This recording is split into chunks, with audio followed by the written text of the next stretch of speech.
नमस्कार. हाऊस चॅनलवर आपलं स्वागत आहे. आज आपण उपवासाची भगर बनवणार आहोत.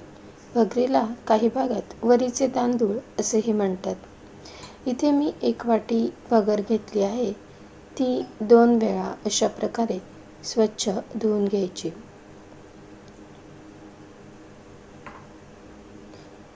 भगर कधीही फार वेळ आधी धुवून ठेवायची नाही. धुतल्यानंतर लगेच करायला घ्यायची.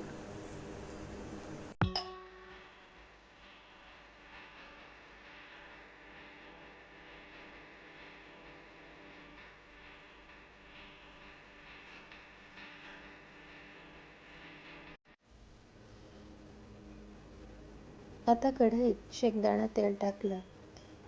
तेल तापले की जिऱ्याची फोडणी करून त्यावर बारीक चिरलेल्या मिरच्या टाकल्या.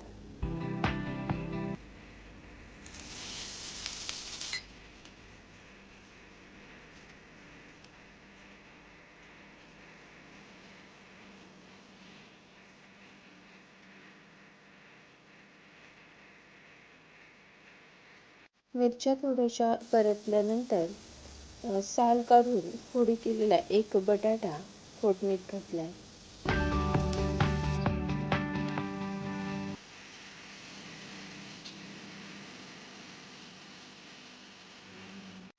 बटाटा वाफवण्यासाठी त्यावर झाकण ठेवलंय. 2-3 मिनिटांनंतर झाकण काढून त्यात आता धुतलेली भगर घालायची.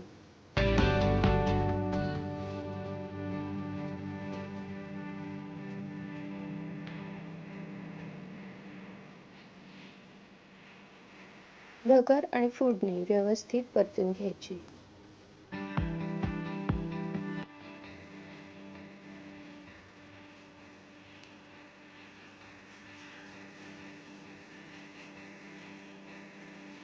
आता साधारण भगरीच्या 3 पट पाणी त्यात घालायचं.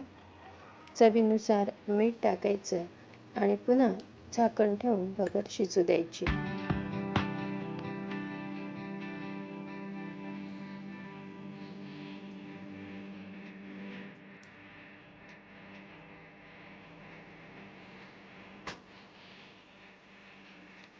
भगर शिजत आल्यानंतर त्यात दाण्याचा कूट घातला आणि भगर व कूट व्यवस्थित मिक्स करून घेतला व लो फ्लेमवर थोडा वेळ राहू दिला.